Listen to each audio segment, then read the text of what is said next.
पूरी तरह टूटे हुए लिगामेंट को फिर से बनाने के लिए एक ग्राफ्ट की ज़रूरत होती है। हमारा शरीर में विभिन्न प्रकार का ग्राफ्ट्स अवेलेबल है, लेकिन बात ये आती है कि लिगामेंट सर्जरी के लिए कौन सा ग्राफ्ट बेस्ट है। दोस्तों, मैं doctor Nagendra Prasad, sports injury and arthroscopic surgeon. आज हम बात करेंगे लिगामेंट सर्जरी के लिए कौन सा ग्राफ्ट्स के इस्तेमाल होते हैं और इनके फायदे और नुकसान क्या है। अंत तक हमारे साथ बने रहिए और हमारा चैनल को सब्सक्राइब करें।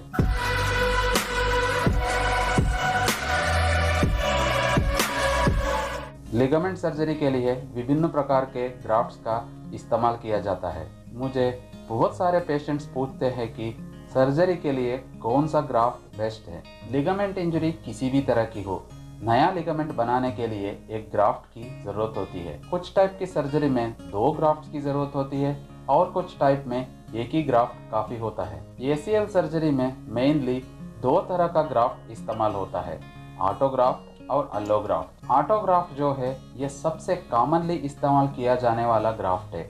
ये सर्जरी के समय पेशेंट का शरीर से ही निकाला जाता है, जैसे कि hamstring graft, patella tendon graft, peroneus longus graft, quadriceps graft, ये सब कॉमनली इस्तेमाल किया जाने वाला ऑटोग्राफ्ट्स है। अल्लोग्राफ्ट जो है ये दूसरे टाइप का ग्राफ्ट्स है। इसको मरे हुए इंसान का शरीर से लिया जाता है, बाद में इसको स्पेशल तरीके से क्लीन करके स्टोर किया जाता है। आज के समय में यूरोपियन कंट्रीज में 30% से ज़्यादा ACL सर्जरी अल्लोग्राफ्ट से हो रहे हैं और अब इसका इस्तेमाल हमारे देश में भी चालू हुआ है।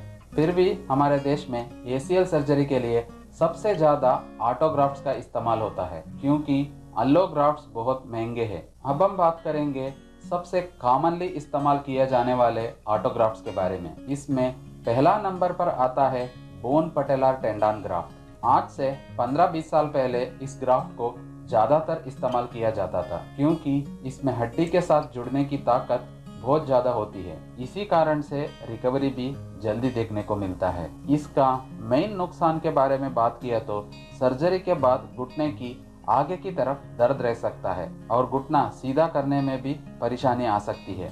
इन सब कारणों के वजह से अच्छा ग्राफ्ट होने के बावजूद भी इसका इस्तेमाल कम होता जा रहा है। दूसरा है हैमस्ट्रिंग ग्राफ्ट। ये सबसे कॉमनली इस्तेमाल किया जाने वाला ग्राफ्ट है। क्रू वाली ACL सर्जरी में हम 2 हैमस्ट्रिंग ग्राफ्ट का इस्तेमाल करते हैं। वही all inside ACL reconstruction with fiber tape intrabrace surgery में एक ही ग्राफ्ट काफी होता है। एक पैर से हम 2 हैमस्ट्रिंग ग्राफ्ट ले सकते हैं, सेमीटेंडिनोसिस और ग्रेसिलिस।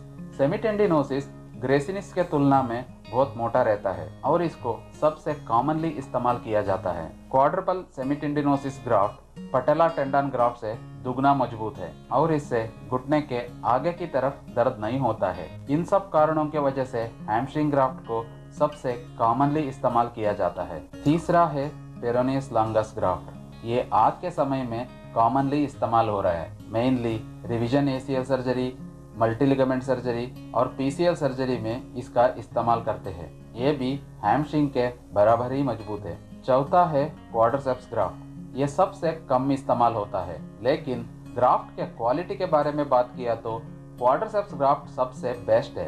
लंबाई कम होने के कारण इसको कम इस्तेमाल किया जाता है। सारे लिगामेंट सर्जरी एक जैसा नहीं होता है, इसलिए सही ग्राफ्ट पता करने के लिए अपना सर्जन से परामर्श करके सही निर्णय लेना चाहिए। आप भी ACL इंजरी से परेशान हैं और सही ग्राफ्ट पता करना चाहते हैं तो नीचे दिए हुए नंबर पर अपना MRI भेजकर फ्री एक्सपर्ट ओपिनियन ले सकते हैं। धन्यवाद।